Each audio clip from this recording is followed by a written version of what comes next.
पाकिस्तान को हम चेता देना चाहते हैं कि अपने मुल्क की माइनॉरिटीज के साथ इंसाफ करो, उनके ऊपर जुल्म नहीं होना चाहिए। अगर उन पर जुल्म किया जाएगा तो तुम्हारा घेराव किया जाएगा, तुम्हारा बाइकाट किया जाएगा, हिंदुस्तान से तुम्हारी एमएसपी खत्म कराई जाएगी। खुद बम मारते थे, कहते थे मुसलमानों ने मार दिया, और कांग्रेस वाले हमें गिरफ्तार करते थे। हमारे बच्चों पर आतंकवाद का इल्जाम लगाया जाता था, हमारे बच्चों का झूठा इनकाउंटर किया जाता था। ये सारी तकलीफें हमने देखी है। और हम तमाम मुत्तहिद होकर आज खड़े हो जाएं तो ना एनडीए हमारा मुकाबला कर सकती है और ना ये इंडिया वाला गठबंधन हमारा मुकाबला कर सकता है। हम तीसरा मोर्चा बन सकते हैं और बराबर की लड़ाई लड़ सकते हैं। हाज़रीन, तकरीर का वक्त तो नहीं है, बल्कि मैं समझता हूँ कि इजहार तकलीफ़ का वक्त है। सबसे पहले मैं मुबारकबाद पेश करता हूँ मुस्लिम मजलिस मशावरत को कि उन्होंने इतना अहम प्रोग्राम रखा, हिम्मत जुटाई और तमाम लोगों को यहाँ जमा किया। और मुबारकबाद के मुस्तहिक आपके कोऑर्डिनेटर्स और कैंपेन पार्टनर्स भी मुबारकबाद के मुस्तहिक है जो इन्होंने इसमें बढ़ चढ़ कर हिस्सा लिया। लेकिन सारी गुफ्तगू सुनने के बाद मैं इस नतीजे पर पहुंचा हूं कि मसाइल का जिक्र सबने किया है, परेशानी सबने बयान की है, लेकिन कोई हल की तरफ नहीं जा सका। सबसे बड़ा मसला है वायलेंस इंडिया का, और हिंदुस्तान का ये जो सबसे बड़ा मसला है, इसका हल क्या हो सकता है। हमारे झा साहब ने तो मुझे और ज़्यादा खौफजदा कर दिया कि उन्होंने कह दिया कि भाई इसका तो कोई हल है ही नहीं। अगर करने पे आ जाए तो क्या नहीं हो सकता। वायलेंस इसलिए है क्योंकि वोटों की राजनीति हो रही है। आज मैं कहता हूँ कि 2024 की सबको फिक्र है, लेकिन 2024 में करना क्या है ये फिक्र किसी को नहीं है। हर आदमी कह रहा है कि वोट देना है।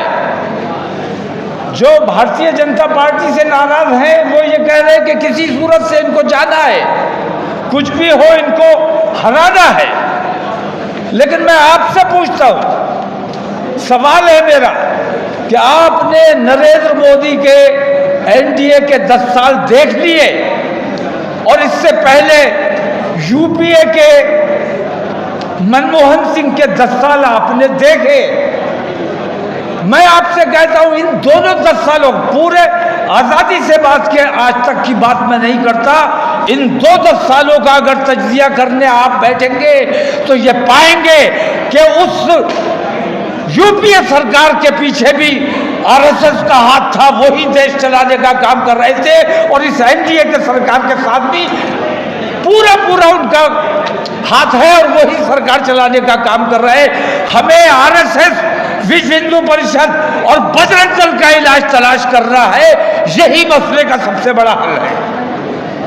हमें बहुत बड़ी ताकत है हमारी, लेकिन हमें बांटा गया है। तुम मुसलमान हो, तुम दलित हो, तुम पिछड़े हो। अगर हम तमाम मुत्तहिद होकर आज खड़े हो जाएं तो ना एनडीए हमारा मुकाबला कर सकती है और ना ये इंडिया वाला गठबंधन हमारा मुकाबला कर सकता है। अगर करना है, अपने देश का काम करना है, अपने देश के लिए मरने का जज्बा रखते हो तो आज उठकर खड़े हो जाओ।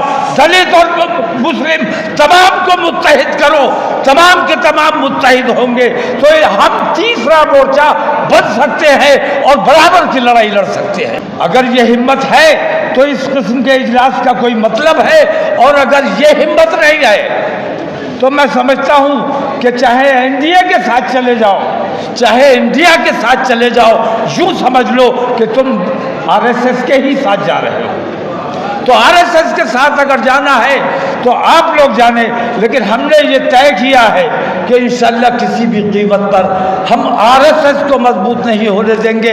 कांग्रेस के जीतने से भी आरएसएस मजबूत होगी और भारतीय जनता पार्टी के जीतने से भी आरएसएस मजबूत होगी।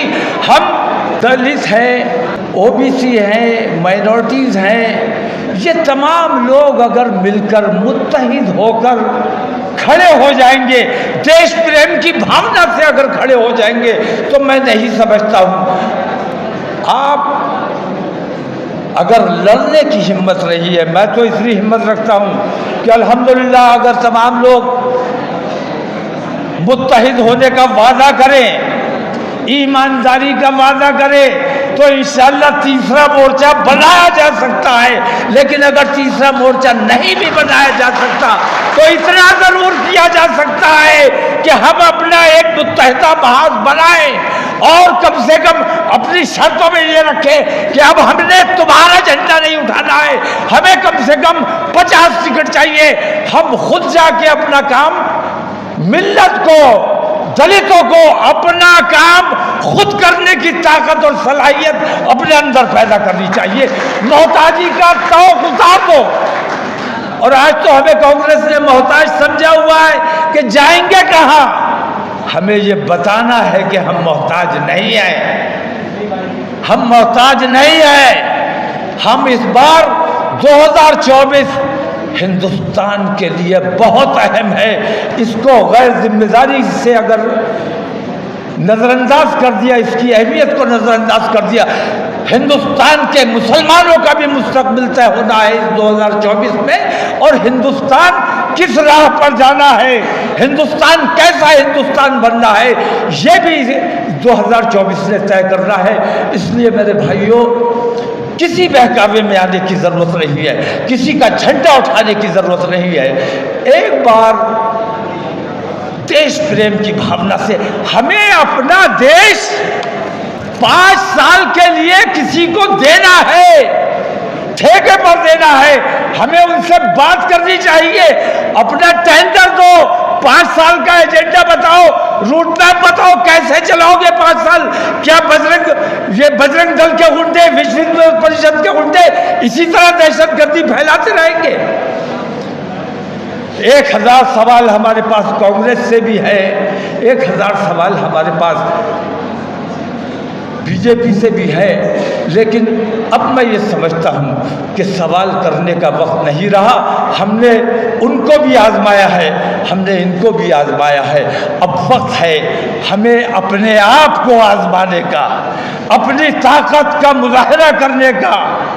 इसलिए मैं कहता हूँ SC, OBC, माइनॉरिटीज, तमाम लोग मुत्तहिद होकर खड़े हो जाओ। इंशाअल्लाह इतनी बड़ी ताकत बनोगे कि भारतीय जनता पार्टी और कांग्रेस तुम्हारा मुकाबला नहीं कर सकते।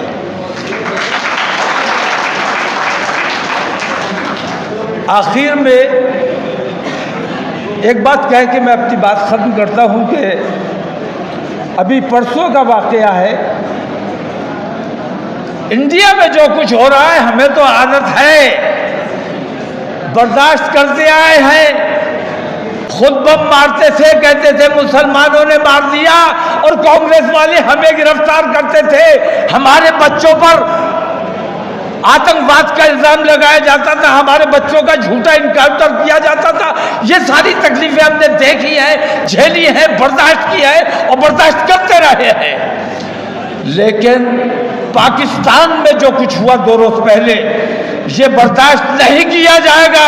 पाकिस्तान को हम चेता देना चाहते हैं कि अपने मुल्क की माइनॉरिटीज के साथ इंसाफ करो, उनके ऊपर जुल्म नहीं होना चाहिए। अगर उन पर जुल्म किया जाएगा तो तुम्हारा घेराव किया जाएगा, तुम्हारा बाइकाट किया जाएगा, हिंदुस्तान से तुम्हारी एम्बेसी खत्म कराई जाएगी। ईसाइयों के साथ बहुत बड़ा जुल्म किया, बाइबल को जलाया गया। मैं ये कहता हूँ कि कुरान की बेहुरमती अगर स्वीडन में की गई है तो पाकिस्तान में बाइबल को जलाने से क्या उसका इजाला हो जाएगा?